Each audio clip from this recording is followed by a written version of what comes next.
Hoje foi um dia difícil da gente se registrar em Brasília, um dia de se ouvir verdades, não é muito comum, tem valor de notícia. A primeira verdade veio através de declarações do ex-presidente Luiz Inácio Lula da Silva. Vamos ouvi-lo.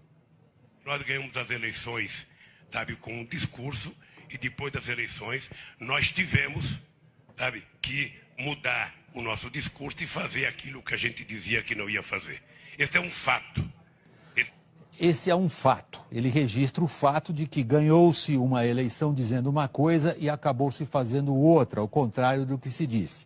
Poucas vezes um ex-presidente deu aos seus oposicionistas um fato de mão beijada como ele fez hoje. Não tem problema você ter uma dívida se você tiver capacidade de fazer essa dívida para fazer investimento e não para fazer custeio.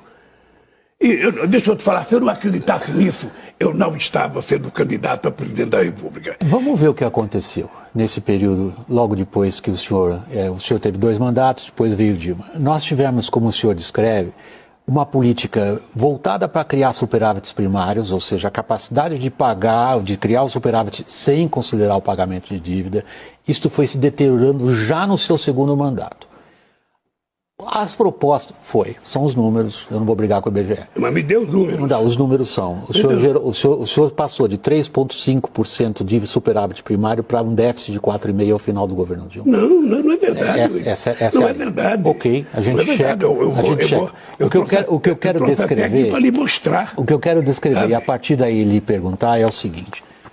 A ideia de que o Estado seria um grande indutor do crescimento através de volumosos investimentos e papel dos bancos públicos, essa ideia acabou no maior desastre econômico brasileiro do século. Nenhum país que não esteve em guerra perdeu tanta renda como o Brasil perdeu ali entre 2014, 15 e 16.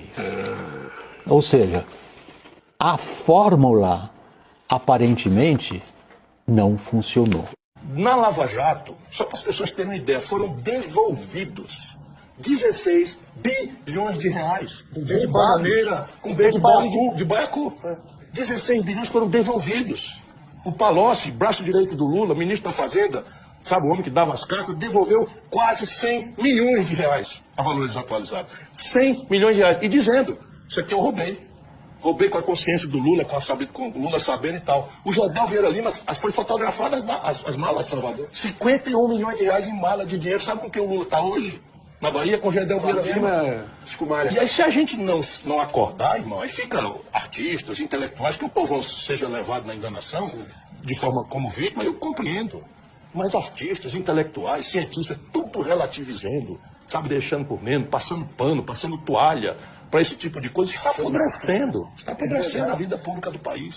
Porque o PT e o presidente Lula têm história. História que vocês não têm. Nós não fomos criados no submundo da internet e nem somos filhos do ódio, do rancor e do preconceito. Aspas, nós temos história. E esse ponto é o único ponto com o qual eu concordo com a deputada Gleisi Hoffmann. De fato, o PT tem história. O Lula não se tornou o pilantra que é hoje da noite pro dia. Há muito tempo já trabalhava como informante do DOPS, dizia lutar contra a ditadura militar, mas ia fumando cigarrinho do lado dos delegados do lado dos oficiais da ditadura, para depois trair os seus colegas sindicalistas, para depois vender greve e negociar com o patrão para ele ter o benefício e o empregado ficar completamente marginalizado. E para terminar, senhor presidente, que eu prefiro ter vindo das redes sociais e das ruas do que do submundo, do crime, da propina e do terrorismo. Uai, seu app de vídeos curtos.